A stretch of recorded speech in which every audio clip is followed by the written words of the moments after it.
우리가 읽은 본문은 이 다윗의 마지막 고별사라고 할 수 있겠습니다. 이 말을 남기고 이제 다윗은 역사 속에 퇴장하게 되는데요. 물론 이제 다른 말도 있었겠지만 특별히 역대기를 기록한 사람이 다윗의 마지막 장면에 다윗의 마지막 날을 남긴 그것은 무엇이었냐? 기도였어요. 기도. 그러니까 이 다윗이 한 이 기도가 다윗의 고별사고 이것을 우리가 기억하기를 원한다라는 뜻인데요. 이 기도는 누구를 위한 기도였냐면 바로 다윗이 자신의 아들 솔로몬과 자신의 백성 이스라엘을 위해서 기도하는 것입니다. 이 본문 전체에 그려져 있는 이 다윗의 마음을 한마디로 표현하면 아비의 마음, 아버지의 마음인데요. 저부터 그렇습니다. 자식이 잘 되기를 바라지 않는 아버지가 어디 있겠어요? 어쩌면 나보다 자식이 더 잘 되기를 바라나요? 맞나요? 그게 아버지 마음이고 또 부모 마음이고 엄마 마음입니다. 특별히 이스라엘 백성과 솔로몬은 이 성전 건축을 눈앞에 두고 있었는데 이 성전 건축은 다윗이 평생을 걸쳐서 하고 싶었던 준비했던 일생일대의 사업이었습니다. 자원과 재원을 다 준비해 놓고 이것을 이루기 위해서 최선을 다해서 헌신을 했지요. 그래서 이 성전 건축 잘하게 해달라고 기도하고 또한 이를 통해서 축복받게 해달라고 기도를 하고 있습니다. 왜냐하면 성전 건축은 곧 이스라엘의 미래와 관계되기 때문인데요. 성전, 하나님의 전이죠. 하나님의 전이 예루살렘에 있다는 것은 예루살렘을 하나님께서 축복해 주시고 예루살렘을 떠나지 않는다는 것이고 그들을 지키시고 그들에게 은혜를 베푸신다는 의미이기 때문입니다. 그래서요, 다윗은 자신의 아들 솔로몬과 자신의 백성 이스라엘이 성전 잘 건축해서 복 받기를 바랬습니다. 잘 되기를 소망했습니다. 아비의 마음으로 그렇게 기도를 했습니다. 그런데 본문의 기도를 이렇게 잘 들여다보면은 성전 건축 어떻게 하고 어떤 식으로 하고 어떻게 함께 하고 뭐 이런 얘기가 기록되었기보다는 다른 기도, 다른 식의 기도가 쓰여져 있습니다. 성전 건축을 위해서 좋은 날씨를 달라고, 좋은 환경을 열어달라고, 아무 사고 없이 싸우지 않고 성전 짓게 해달라고 기도한 것이 아니라 이 본문에 이 다윗의 마지막 기도의 초점은 다름 아니라 마음이었어요. 마음. 자, 우리 함께 18절의 말씀을 같이 한번 읽어보겠습니다. 시작. 우리 조상들 아브라함과 이삭과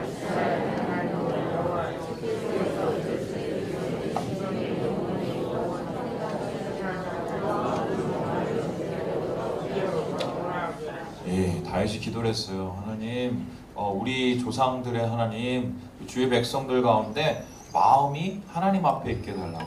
좀 요 번역이요, 조금 애매한 번역이 있는데요. 이 세 번역을 읽어보면 좀 원문이 더 확실해집니다. 제가 한번 읽어볼게요. 주 우리 조상 아브라함과 이삭과 이스라엘의 하나님, 주님의 백성이 마음 가운데 품은 이러한 생각이 언제까지나 계속되도록 지켜주시고 그들의 마음이 항상 주님을 향하게 해 주십시오. 그러니까 다윗이 자식과 또한 자손들을 위해서 기도한 게 뭐냐면 성전 건축인데 그 성전 건축에서 제일 중요한 게 뭐다? 마음이라는 거예요. 마음이 준비되고 성전을 건축할 마음이 잘 다스려질 수 있도록 마음이 이어질 수 있게 해달라고 이렇게 기도를 하고 있습니다. 자, 건축이 아니라 마음을 위해서 더 기도한 이유가 무엇인가? 본문에는 레바브라는 히브리어가 몇 번에 걸쳐 반복되고 있는데요. 레바브라는 이 단어는 마음 중심 내면을 뜻합니다. 그렇다면 왜 다윗은 건축 자체의 성공보다는 마음을 달라고 간절히 기도를 했을까? 조금만 생각을 해보면 우리 정답을 알 수 있죠. 왜냐하면 하나님은 건물에 거하시는 게 아니라 어디에 거하세요? 마음에 거하세요. 그러니까 진정한 성전은 이스라엘 예루살렘에 있는 성전 그 건축이 아니라 그것을 짓는 이스라엘 사람들의 마음이라는 것입니다. 우리 함께 고린도전서 말씀 같이 한번 읽어보죠. 시작. 너희는 너희가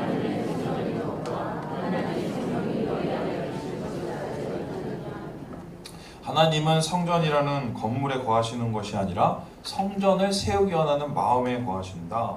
바로 하나님을 사모하는 자, 하나님을 예배하는 자 가운데 주님이 계신다. 이것이 마음을 위해서 기도한 이유인데요. 예배 장소가 중요한 것이 아니라 예배자가 더 중요합니다. 아무리 웅장하고 아름다운 예배당을 지어도 그 안에 예배를 사모하고 하나님 사랑하는 마음이 있으면 의미가 있어요, 없어요? 의미가 없자는 거지요. 저는요, 우리 교회가 우리나라에서 제일 아름다운 교회가 될 수 있다고 믿습니다. 아멘이세요? 강남에 있는 4천억짜리 건물보다 종로에 있는 뭐 거의 1,000억짜리 건물보다 우리 교회가 더 값지고 가치로운 예배당이 될 수 있다고 저는 믿어요. 그 이유가 뭐냐? 예배는요, 돈으로 하는 게 아니라 마음으로 드리는 것이기 때문입니다. 다윗은 이 마음이 이스라엘 백성들 가운데서 떠나지 않기를 기도했습니다. 왜냐하면 예배자의 마음이 있어야 주의 성전이 있고 주의 성전이 있어야 주님의 축복이 있기 때문입니다. 다시 말해서 다윗이 구한 예배자의 마음은 무엇이냐? 복 받는 마음이에요. 그러니까 복을 받으려면 어떤 마음이 있어야 돼요? 예배의 마음이 있어야 된다. 목사님 복 설교하는 거 되게 싫어하시는데 왜 갑자기 오늘 복 얘기하시나 이렇게 궁금하실 텐데요. 말씀에 그렇게 나왔으니까 그냥 전 사실을 전해드려요. 복 받으려면 예배 잘 드려야 되고요. 예배자의 마음이 있는 사람은 주님의 축복 가운데 머문다. 이게 다윗이 이스라엘 백성들을 위해서 마지막 기도한 내용이라는 것입니다. 아들과 백성을 위해서 기도하는 아버지 다윗, 자녀들이 잘 되기를 바라는 마음으로 예배의 마음을 위해서 기도했습니다. 그래서 오늘 설교는 간단한데요, 이 마음이 뭔가를 발견하는 것입니다. 그래서 하나님 앞에 이 마음을 구하고 얻어서 우리가 좀 복받기 원하는 게 오늘 설교의 끝이에요. 그래서 이 마음을 품고 이 마음을 다짐하면 오늘 설교는 끝나게 됩니다. 그래서요, 어려운 거 없어요. 오늘 잘 들으시고요, 이 마음이 내 마음에 있는지 한번 돌아보시고 이 마음을 품으려면 어떻게 해야 되는지를 한번 고민해 보시면 오늘 가운데 하나님의 역사하심이 있을 줄 믿습니다. 자, 그렇다면은 다윗이 그의 아들과 백성을 위해서 구했던 복받는 마음, 예배자의 마음은 무엇일까? 이 본문에는 세 가지 정도로 정리가 되는데요. 첫 번째 마음은 뭐냐? 우리 같이 한번 읽어보겠습니다. 시작! 예배자의 마음이 뭐라고요? 즐거운 마음이에요. 즐거운 마음. 예배는 즐거운 마음으로 드리는 겁니다. 다시 말합니다. 예배는 즐겁고 기뻐야 돼요. 그게 예배의 원래의 모습입니다. 우리 함께 17절의 말씀을 같이 한번 읽어보겠습니다. 시작! 나와 내 백성이 무엇이기에 이처럼 즐거운 마음으로 드릴 힘이 있었나이까? 모든 것이 주께로 말미암아 싸우니 우리가 주의 손에서 받은 것으로 주께 드렸을 뿐이니이다. 여러분, 즐거운 마음으로 지금 예배를 드리는데 어느 정도의 즐거움이냐? 이 사람들이요, 자기가 가진 것을 하나님 앞에 귀중한 금딱지 같은 건 다 갖다 바치면서 그래도 즐겁대요. 그럼 보통 이렇게 되면 손해보고 주머니가 비는데 이게 행복해요? 행복하지 않은 상황에서 그 모든 것을 드리면서 즐겁다고 지금 표현하고 있습니다. 즐거운 마음이라는 것은 무엇이냐? 기쁜 마음이며 자원하는 마음이기 때문입니다. 그래서 즐거운 마음의 반대가 뭐냐? 억지로의 마음이에요. 그래서 예배는 즐거운 마음으로 드리는 거지 억지로 드리는 것이 아니에요. 의무로 드리는 것도 아니에요. 안 드리면 벌 받을 것 같아서 드리는 것도 아니에요. 예배는 즐겁게 드리는 것, 드리고 싶어서 드리는 것, 자원은 많은 마음으로 드리는 것입니다. 그러면 질문해 보겠습니다. 즐겁지도 않고 기쁘지도 않은데 예배를 드릴 수 있을까요, 없을까요? 잘 드릴 수 있어요. 안 즐거워도 안 기뻐도 예배를 너무 잘 드릴 수 있어요. 그런 예배를 무엇이라고 얘기하냐면 외식의 예배, 위선의 예배라고 합니다. 성경에는 이런 예배 전문가들이 있어요. 어떠냐? 바로 이 바리새인들인데요. 이 사람들은요, 기쁘지도 않는데 기쁜 척하고 예배를 잘 드렸습니다. 그리고 심지어 너무 잘 드려서 사람들의 칭찬과 존경을 받기까지 했습니다. 여러분 그거 아세요? 하나님은 속이기 어려워도 사람 속이기는 엄청 쉬워요. 예, 어려울 것 같죠? 저는 잘 안 되는데 이렇게 연기를 잘하시는 목사님들 가끔씩 있는데요. 죄 짓고 올라와서 앞에서 강단에서 말씀 전하시면서 은혜 받을 수 있을까요, 없을까요? 있어요. 그렇게 사람들이 잘 속아요. 왜냐하면은 우리의 모습은 이 이목, 그러니까 눈과 이 귀에 굉장히 길들여져 있는 얄팍한 생각들이 우리 마음에 있기 때문이에요. 그런데 예수님은 이 예배 전문가인 이 바리새인들, 외식하는 예배, 억지로 드리는 예배, 즐거운 마음으로 드리지 않는 이 예배를 향해서 뭐라고 말씀하시냐? 우리 함께 마가복음 같이 한번 읽어봅니다. 시작. 이르시되 이사야가 너희 외식하는 자에게 대하여 잘 예언하였도다.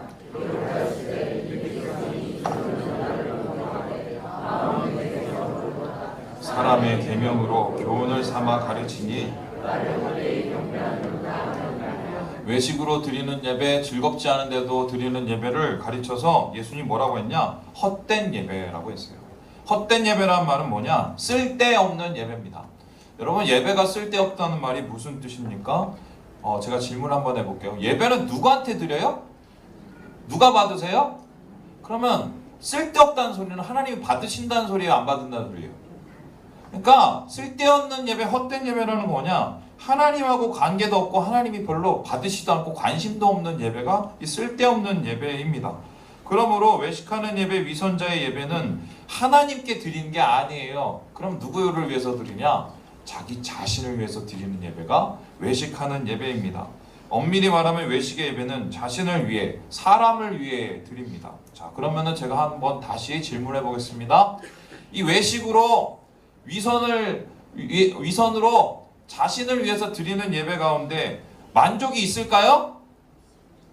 만족이 있어요. 그냥 여러분 생각을 해보세요. 오늘 이렇게 막 예배를 드려서 사람들이 많이 나오고 막 빵빵하게 막 그 조명 효과도 주고 막 성가대도 막 울창하게 막 하고 와 이래갖고 탁 했는데 탁 끝에 사람들이 감동을 받았어요. 만족을 해야 하나요? 하죠. 근데 이 만족은 정확하게 말하면 자기 만족이에요. 그러니까 위선적으로 외식으로 억지로 드리는 예배는 자기 만족으로 드리는 예배라고 하겠습니다. 여러분, 사람에게 인정을 받는 예배를 완성했었을 때, 자기가 원하는 그림의 예배를 완성했었을 때 사람은 만족감을 느낍니다. 그런데 이런 기쁨과 만족은 오래가지 못합니다. 왠가요? 영혼을 충족시키지 못하기 때문입니다. 그냥 육신의 만족과 자기의 기쁨에 머무르기 때문입니다. 그런데 심각한 게 이렇게 위선의 예배, 외식의 예배를 드리고 나면요, 만족과 기쁨은 잠시고 그 다음에 나타난 쓴 열매들이 있어요. 그게 뭐냐? 시기, 질투, 분노, 살인이에요. 제가 거짓말하는 것 같나요? 가인의 예배를 한번 기억을 해보세요. 하나님이 그 예배를 받으셨어요? 안 받으셨어요? 안 받으셨어요. 그러니까 쓸데없는 예배 드린 거예요. 근데 그렇게 쓸데없는 예배를 드렸을 때 가인은 어떻게 했습니까? 자기 동생을 죽였어요. 분노하며 죽였어요. 가인의 후예인 바리새인 역시 똑같은 길을 걸었습니다. 그들을 향해서 외식의 예배를 고발하신 예수님의 이유는 똑바로 예배를 드리고 기쁨의 예배를 드리고 하나님 원하시는 복받는 예배 드리라고 그러는 건데, 그렇게 말씀하시는 예수님을 향해서 그들은 분노하고 질투하며 결국은 십자가에 못을 박았습니다. 저는 솔직히 두렵습니다. 제가 예배 전문가가 될까봐 되게 두려워요. 마음이 없어도 설교도 너무 잘하고 예배 잘 드리는 그런 목사가 될까봐 너무 두렵습니다. 하나님은 그런 목사를 버립니다. 하나님은 그런 성도를 버립니다. 그런 사역자는 필요가 없어요. 그런 예배 전문가가 되어서 하나님께 버림받을 뿐만 아니라 사람들을 어떻게 보면 잘못된 길로 인도할까봐 저는 두려워요. 여러분, 어떤 명분도 어떤 이유도 어떤 의미도 기쁨으로 드리는 예배의 마음을 대신할 수 없어요. 쓸데없는 예배는 하나님이 받으실 수 없어요. 쓸데없는 예배를 드리는 자를 하나님께서 축복하실 수 없습니다. 예배는 기쁜 마음으로, 자원하는 마음으로 하나님 앞에 즐거움으로 드리는 것이기 때문입니다. 그렇다면 두 번째로, 이 복받는 예배자의 마음, 그렇게 간절히 기도했던 이 다윗의 기도 제목이 무엇일까? 우리 함께 같이 한번 읽어보겠습니다. 시작! 겸손한 마음으로 예배하라. 예배는요, 즐거운 마음으로 드리는 거고 겸손한 마음으로 드려야 복받는다는 소리입니다. 우리 함께 15절의 말씀을 같이 한번 읽어보겠습니다. 시작! 우리는 우리 조상들과 같이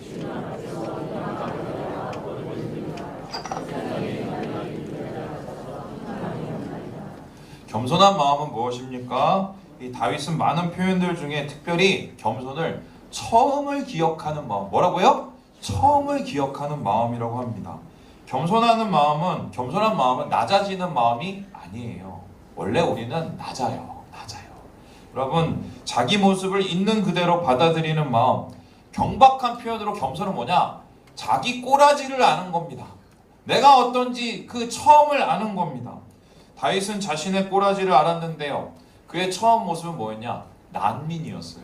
오늘 그를 가리켜서 뭐라 하냐? 나는 이방 나그네가 뭐라? 거류민이다. 나그네라는 것은 정처 없이 떠돌아다니는 사람이고요, 거류민이라는 것은 나그네 대접도 못 받고 종질이나 하는 사람들을 뜻합니다. 다윗이 일국의 왕이 되어서 주변 나라를 복속하고 영광을 얻은 이유가 뭔지 아십니까? 그가 힘과 능력이 많아서가 아닙니다. 항상 처음을 기억했기 때문입니다. 자신의 이름 앞에 아무리 좋은 수사여구를 붙여도, 아무리 세상의 부귀와 영화로 자신의 삶을 떡칠을 해도 그에게는 결코 잊을 수 없는 과거가 있습니다. 지울 수 없는 과거가 있습니다. 뭐인가요? 바로 자신은 촌놈, 자신은 깡촌 양식이 소년이라는 것입니다. 그가 사는 동네 베들레헴 빵집인데요, 이 말 자체가 변변치 않는 말이었습니다. 뿐만 아니라 다윗의 가문, 내세울 것 없는 시골집이었어요. 그의 할머니는 누구였냐? 모압 사람, 이방 여자였습니다. 요즘으로 말하면 다문화 가정 출신이에요, 다윗은.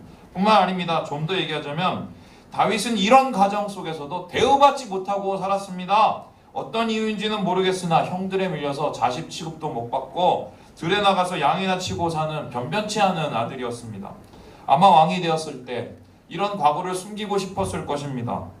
자기에 앞선 이 사울왕은 키도 크고 잘생기고 가문도 좋았는데 자기도 왕다운 기세를 나타내고 잘나 보이기 원했지 않았겠어요? 그런데 다윗은 그렇게 하지 않았습니다. 오히려 처음의 모습을 더 드러내고 기억을 했습니다.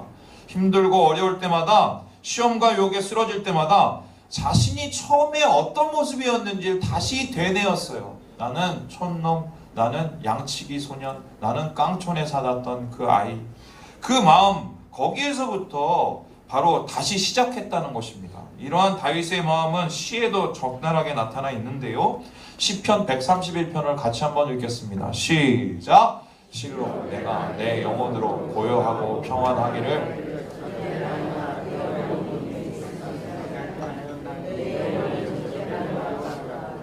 131편에 별명이 있는데요, 겸손의 시편이에요.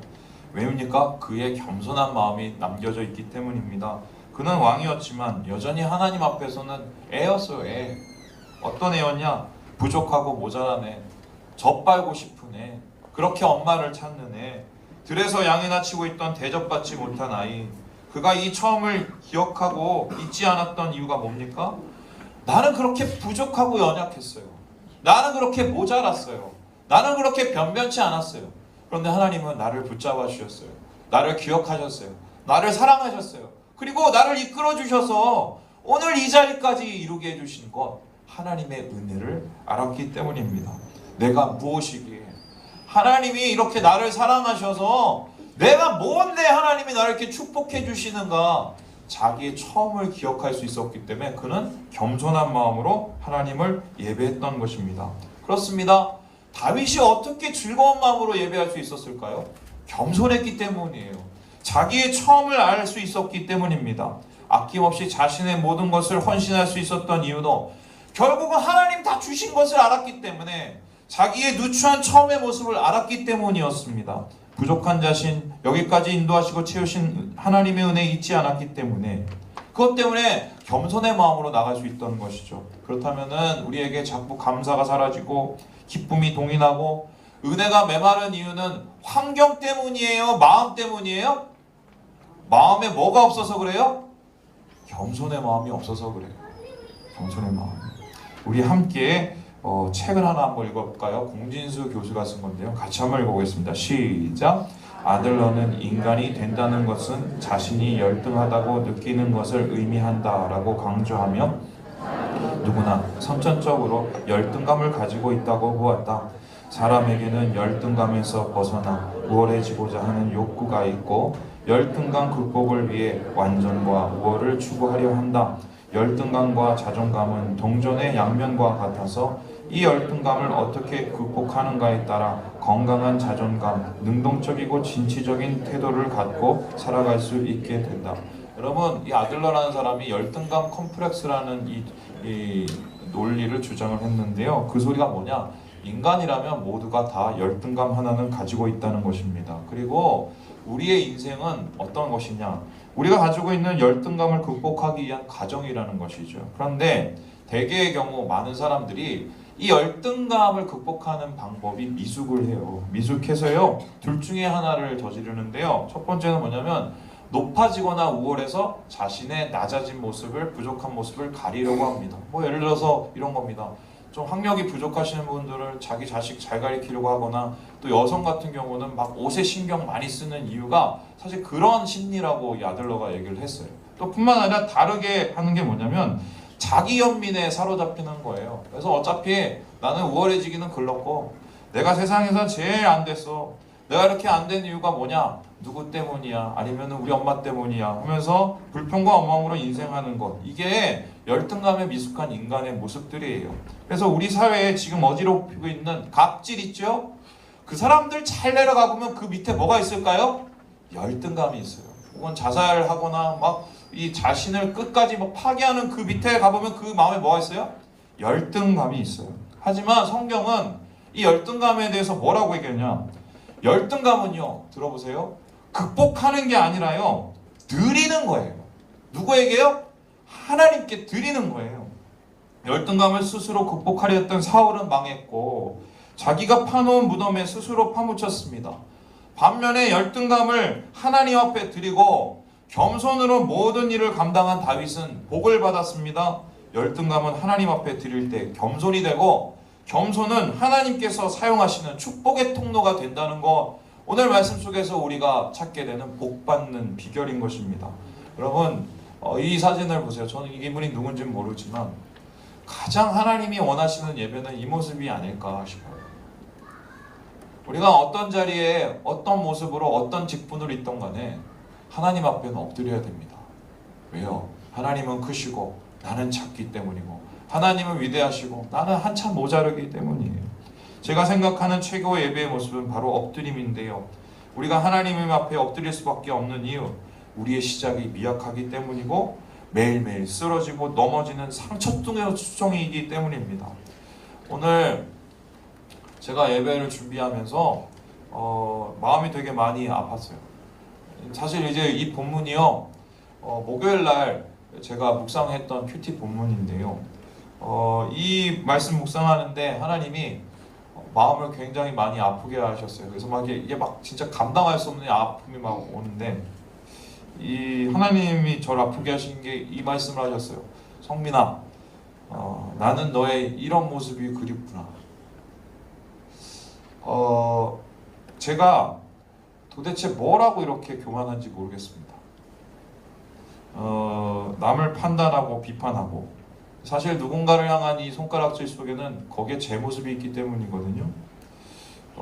지금은 좀 나아졌을지 모르겠지만 나의 처음과 나의 과거는 더 엉망이었던 게 확실합니다.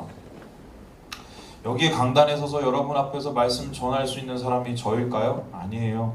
이거 하나님 은혜로 이렇게 됐습니다. 저는 내세우지 못할, 하나님 말씀을 감당하지 못할 그렇고 그런 삶을 살았습니다. 모자랐고 멍청했고 어리석었고 또 쓰러지고 넘어지고, 이 모습을 주님께서 용서하시고 사랑해서 제가 오늘 여기에 있어요. 저 잘난 거 아무것도 없어요. 모자란 것 뿐이고 지금도 모자란 뿐이에요. 그런데 예수 믿고 구원받고 사명받고 목사가 됐습니다. 여러분, 우리의 시작은 결국 이거 아닌가요? 구원받을 만한 사람이라 구원받았나요? 하나님 사랑을 받을 만한 사람이라 사랑하나요? 하나님께서 모으시고 부르실 만한 사람이라 이곳에 있습니까? 여러분, 우리의 모든 것과 시작을 기억하면 은혜 외에는 다른 정답이 없어요. 그래서 고린도전서에서 바울은 자신을 이렇게 소개합니다. 우리 같이 한번 읽어보죠. 시작. 그러나 내가 나 된 것은 하나님의 은혜로 된 것이니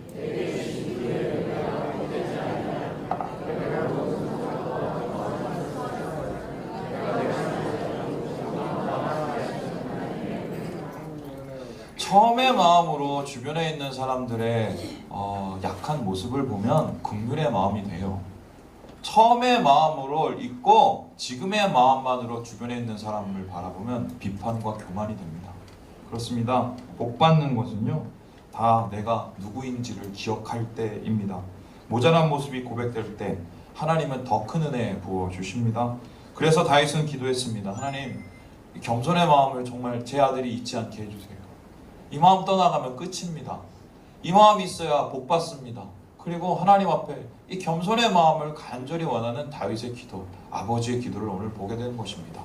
마지막으로 우리가 본문에서 찾게 되는 복 받는 예배자의 마음은 무엇일까? 우리 함께 같이 한번 읽어보죠. 시작! 정성된 마음으로 예배하라. 세 가지 했어요. 즐거운 마음, 자원하는 마음, 겸손한 마음, 우리의 처음을 기억하는 마음. 세 번째, 정성된 마음으로 예배를 해라. 우리 함께 19절의 말씀을 같이 한번 읽어보겠습니다. 시작! 또 내 아들 솔로몬에게 정성된 마음을 주사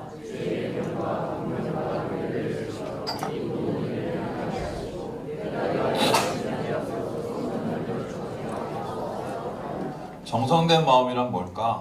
예배를 정성스럽게 준비를 하고 헌금도 정성스럽게 준비를 하고 또 우리가 하나님 앞에 뭐 깨끗하게 좀 옷도 오늘 제가 오늘 옷 샀거든요.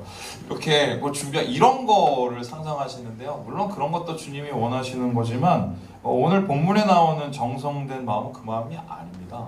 이 본문에 나온 정성된 마음이라는 것은 정확히 번역하면요, 온전한 마음이에요. 온전한 마음, 완전한 마음. 그러면 다윗이 기도했던 완전한 마음, 온전한 마음, 이 복받는 이 마음은 무엇일까? 오늘 이 정성된 마음을 얘기하면서 다윗이 이어서 뭐라고 얘기하냐면 주의 계명과 뭘 지켜요? 권명과 율례. 그러니까 온전한 마음, 정성된 마음은 뭐냐? 순종이에요. 하나님이 찾으시는 예배, 복받는 예배의 모습은 결국 뭐예요? 순종이에요. 그래서 주님이 말씀해요. 순종이 뭐보다 낫다고요? 제사보다. 그러니까 진정한 제사는 하나님 앞에 하나님 뜻 구하고 그 뜻에 순종하면서 그 뜻을 따라 행하는 거라는 것입니다.